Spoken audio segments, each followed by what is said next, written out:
Greetings fellow Gorehounds, and welcome to the very first vlog of 2018, and boy do we have a doozy to start off with. Because the very first movie I'm going to review this year is none other than Mike Flanagan's brand spanking new supernatural horror thriller Before I Wake, otherwise known as Somnia. Though while I say it's brand spanking new, technically it's an older Mike Flanagan film. It actually predates Gerald's Game, Hush, and even Ouija Origin of Evil. Because for those of you who don't know, this movie was actually made shortly after he made Oculus, and it was actually purchased by Relativity Media, a distribution company, but that particular company ended up going bankrupt and the movie ended up getting shelved for like 3 years. But thankfully, the good people over at Netflix, which Mike Flanagan has developed quite the working relationship with in the last few years, they ended up buying up the distribution rights themselves and releasing it on their platform, Netflix Streaming, which it is currently available on right now. So if any of you out there like anything I have to say about this movie today, then you can stop this review at any point in time and go watch it. Which I highly recommend you do before I get to the spoilers, because this movie is pretty damn good. Now personally, I don't think it's necessarily Mike Flanagan's best film, but it is definitely a solid entry in his filmography that he should not be ashamed of in the slightest. It's about this mother and father, played by Kate Bosworth and Thomas Jane, who recently lost their son in a tragic drowning accident. So in an attempt to complete their healing process and move on from the death of their son, they end up adopting this new kid, who they quickly learn has this amazing ability to dream, and when he dreams, his dreams become a reality. Which at first feels super magical. It means that when he dreams of butterflies, all these beautiful butterflies will pop up in their house. But quickly, things take a dark turn when it becomes clear that not only do his dreams become a reality, so too do his nightmares. And this kid, because of his past, has this horrific nightmare of this evil monster known as the Cankerman, who has this nasty habit of devouring and killing his foster parents. And I don't want to reveal any more plot details until we get to the spoilers, but suffice it to say, this movie is super emotionally heart-wrenching. And while these characters do some things that are very questionable over the course of the film, I found myself rooting for each and every one of them to come to some sort of happy conclusion. And there was multiple times over the course of this movie where I was nearly brought to tears. I didn't quite get there, but I was almost there. And honestly, that's where I think this movie shines the most, in its emotional core. It's got some solid suspense and some super creepy moments, and there are parts of the movie that are legitimately scary, don't get me wrong. But the thing that's gonna keep me coming back to this movie over and over again is the emotional resonance of the characters. Because while it is really good in all those other areas, there are other movies like Insidious or The Conjuring that succeed way more on the creepy scary factor. But this movie totally surpasses any of those films in terms of my investment in the actual story. Though that being said, within Mike Flanagan's own filmography, this movie is nowhere near as suspenseful as Hush or Gerald's Game. But that's almost an unfair comparison because those movies are suspense masterclasses. Anyway, the other thing I want to say about this movie is that Kate Bosworth and Thomas Jane give fantastic performances, some of the best I've seen them do in a while. I especially found myself rooting for Thomas Jane over the course of the movie, probably because he, more than anyone else, is kind of the film's conscience. Which meant when certain things happened to his character, it hit me really hard. And while it took me a little longer to warm up to Kate Bosworth's character, her performance is brilliantly understated in a really excellent way.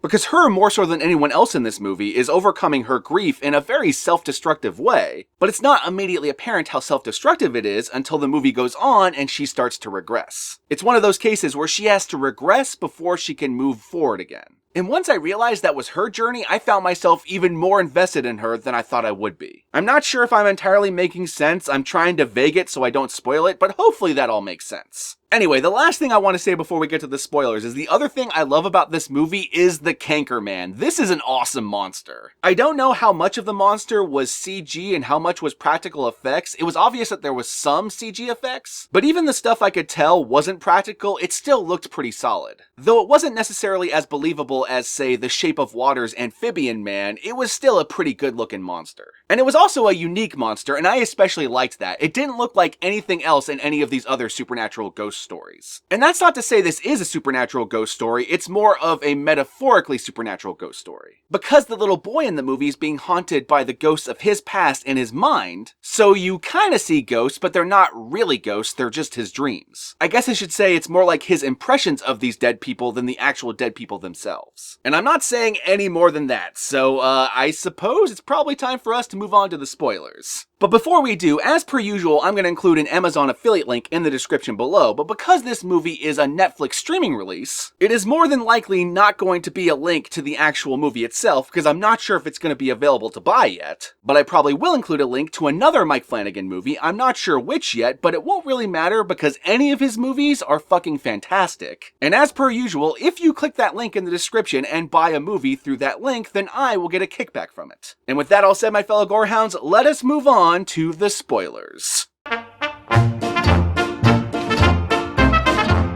Alrighty then, so this movie opens up with a horrific and tragic cold open of this guy who is pointing a gun at this little boy in his bedroom. We don't know who this guy is, and we don't know who the little boy is, but you can assume the guy is either the father or the foster father of the kid in the bed. And this guy is crying his eyes out. It's obvious that he doesn't want to be doing what he's doing. But it's also obvious this guy is scared out of his mind, and there is something in the house that is terrifying him. And at one point, the door behind him swings open and he turns around and shoots into the doorway, which ends up waking up the kid in the bed who looks at him scared like, what the fuck are you doing? It's very clear that this kid feels betrayed. And the guy turns around and points the gun at him and just keeps crying, and this is when the movie cuts to the credits. And good God, if you did not know the premise of this movie going into it, this opening scene would hook you more than anything else. It's got a guy who's emotionally distraught, which raises the question, why is he emotionally distraught? Why is he pointing the gun at a kid? Why is he scared of the house? Is he even scared of the house? Is he scared of something else? Is he scared of the kid?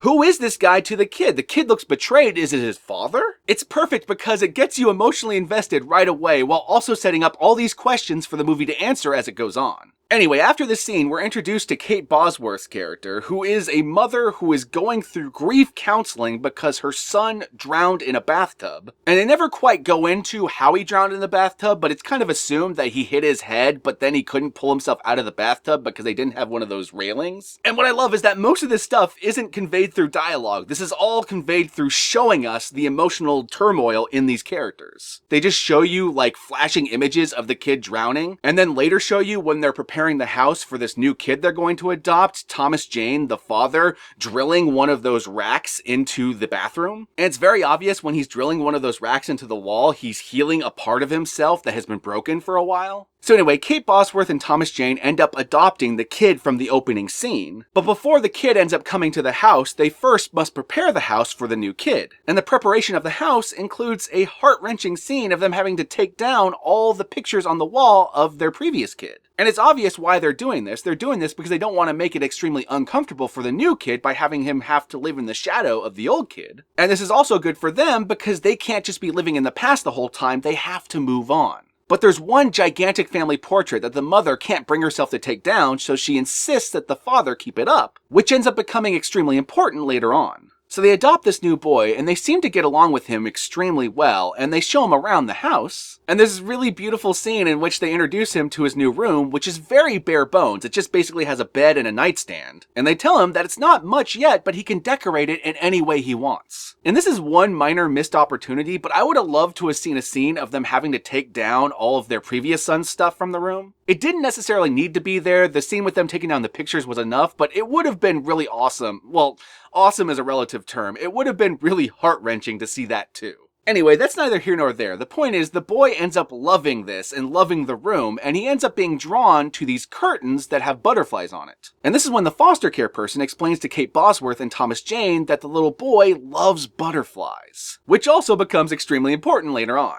So the boy settles into his new home, and Thomas Jane slides immediately right into the father role, like pretty easily. But Kate Bosworth, even though she tries, has a lot harder time sliding back into the mom role. Because even more than Thomas Jane, she is haunted by the ghost, the metaphorical ghost of her dead son. And there's a part of her that feels like anything she gives to her new son is taking away from what she gave to her old son. That her old dead son feels like he's been replaced and is angry. And because of this, she is still going through extensive grief counseling in which they explain to her that this is what's going on with her head. And there's a part of her that knows this, but there's this other part of her that is being drawn towards just not letting go. And when I was first watching the first half of this movie in which this was all going on, I didn't entirely appreciate the subtle emotional complexity going on here. But since watching it and having thought about it a lot and chewed on it for the past day, I adore it. Which is partially why I say this is one of Kate Bosworth's best performances, bar none. So things start off really well, but then one night when the mother and father were up late watching TV, all these butterflies just appear in the living room, and they're absolutely gorgeous, and they come from nowhere. Granted, one dark one ends up biting Kate Bosworth, but outside of that, this seems to be something magical. But I implore you when you watch this movie to pay close attention to the background during this sequence, because there's something sinister lurking in the shadows. It's not immediately apparent, and the movie draws no attention to it, but when you see it, you'll shit bricks. At least I fucking shit bricks when I first saw it. So anyway, the butterflies mysteriously disappear even after Thomas Jane catches one, and so naturally the parents are left going, what the hell was that? So some time passes, and things seem to be going relatively well overall. But like I said, Kate's character is still haunted by the ghost of her dead son, and this is making it really hard for her to connect with her new son. And this is exacerbated as the movie goes on when the little boy ends up staring at the portrait of the old dead son. This brings up a whole lot of questions. What was the dead son's name? How did he die? Yada yada yada. Which is already hard enough on the parents, especially Kate Bosworth. But to make things even worse than that, the kid starts dreaming of their dead son. Now, it's not actually her dead son, it's just his impression of him having seen the portrait. And initially, the dead son doesn't even speak because he doesn't know what he sounds like. And the first person to see it is Kate Bosworth, who's now convinced she is being haunted. But her therapy group insists that no, it's not that, it is just a lucid dream. And this is actually the point in the movie in which they name-dropped the original title of the movie, Somnia, which in my opinion is a way better title than Before I Wake. Mainly because this movie has nothing to do with religion, and that rhyme is nowhere in this film, so it feels out of place to call it Before I Wake. The only association it has is it has something to do with falling asleep and dreaming, but that is very loose. So anyway, to get back to the main plot, Kate Bosworth and Thomas Jane figure out that it's his dreams coming to life that's doing this. And this is when Kate Bosworth takes a turn that makes it really hard to stay on her side anymore.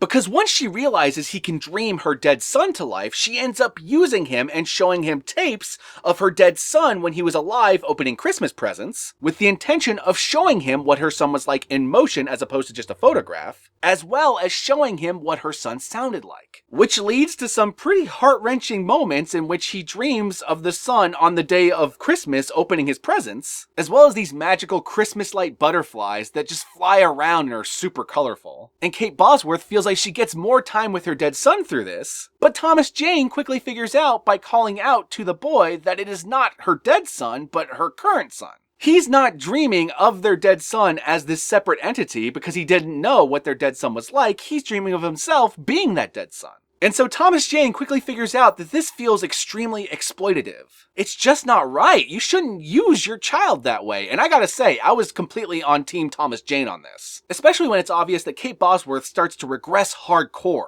She even puts up all the old photographs of their old dead son, not because she has moved on and can handle them now, but because she wants her new son to see all these photographs and see all these different sides of her old son, so that he will continue to dream of her dead son, and so that she can have her dead son through her new son.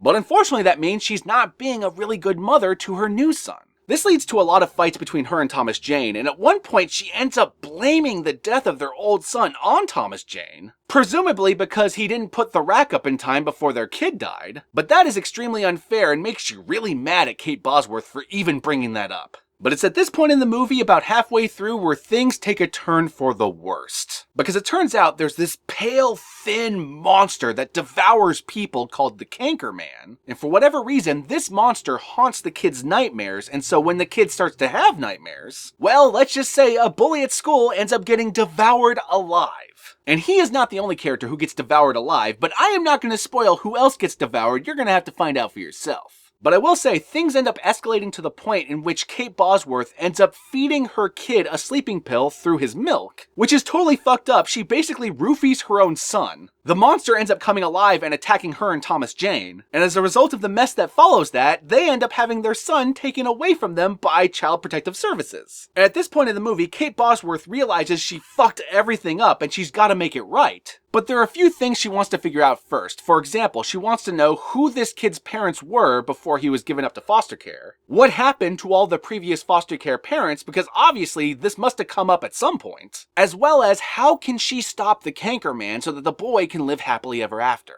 But as for how that all comes together, you're all gonna have to find out for yourself, much like you're gonna have to find out who all is eaten. And with that all said, my fellow Gorehounds, I highly recommend Before I Wake. It is an excellent movie and an excellent addition to Mike Flanagan's filmography. And with all that being said, be sure to like, comment, subscribe, and don't forget to ring that notification bell so that you're notified of my videos immediately upon their upload. And as per usual, my fellow Gorehounds, peace out, and I'll catch y'all later.